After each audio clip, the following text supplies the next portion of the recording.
A foreigner would typically pay upwards of $100 to sexually abuse one of these young women over a weekend.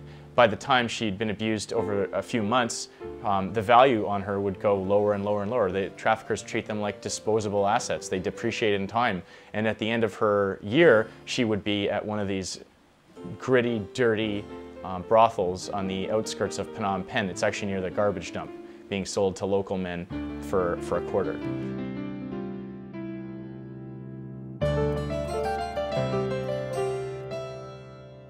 Human trafficking, it's a huge problem.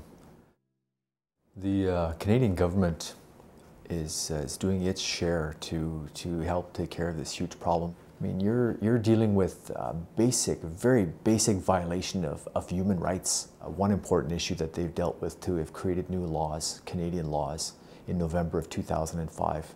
Prior to that, human trafficking was not even a law in the criminal code to be dealt with. If that's not a concern to law enforcement, to non-government organizations, and to every person who lives in this country, what is? The Future Group is designed to come up with new solutions to old problems. And what we do is we focus on trying to end human trafficking.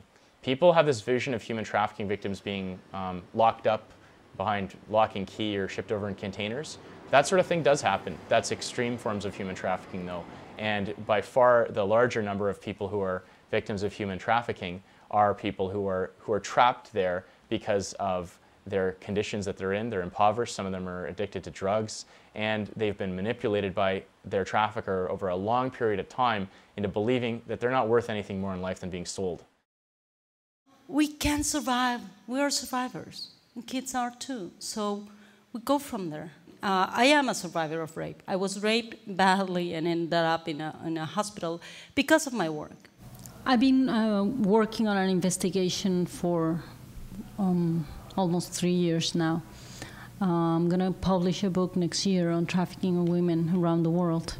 It's a world map of what is going on. What I see is there is a pattern, a very clear pattern. If you follow the money, you find the real perpetrators behind us.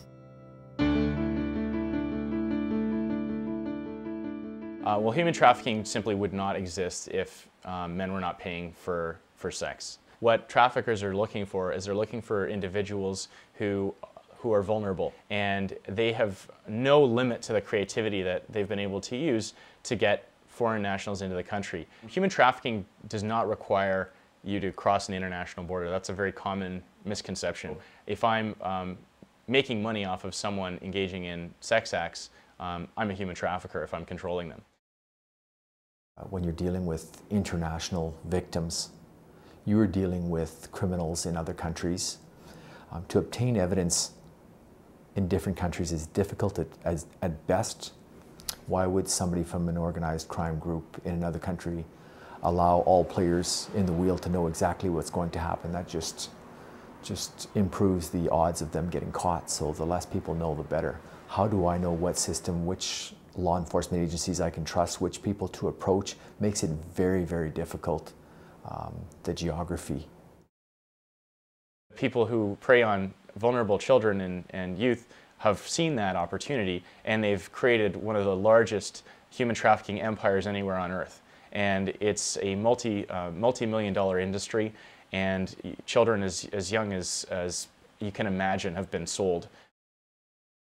There's millions of women and girls in an exploitation situation, in a prostitution situation, in a world in which the value of women is always less than the value of men.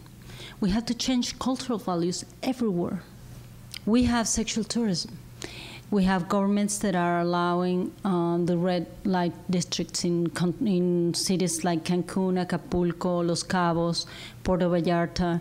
I mean, all the perfect places to have sex and to go wild.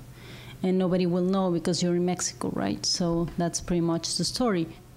It's increasing because men not only from Mexico, but from around the world are going there to exercise the right to rape women for money. The problem here is that we have the police protecting this network, criminal networks, because we have had so many cases, including mine, in which we told the police and we ended up understanding later on that even governors are protecting these networks.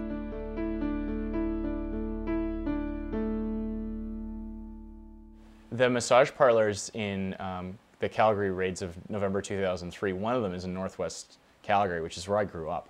Because of an equipment malfunction, this key wiretap evidence the police had of the traffickers selling women to an undercover officer was lost or destroyed. And the traffickers, which I couldn't even believe that this happened, essentially got off scot-free.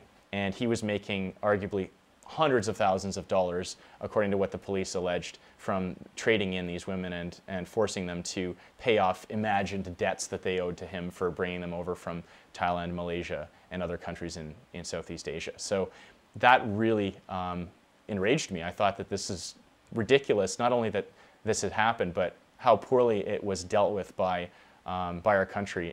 We had not convicted a single person of the offense of human trafficking. A lot has been done by law enforcement in Canada. The results yet don't seem that impressive because we are not coming up with statistics or numbers, but there has been disruption, and we're still dealing with partners and groups to try to better identify ways of dealing with the issue, if in fact it exists in the country, which we do believe that it does. As long as there's this war on drugs around the world, what happens is that the paths for selling the drugs are the ones that they are using for selling women and children.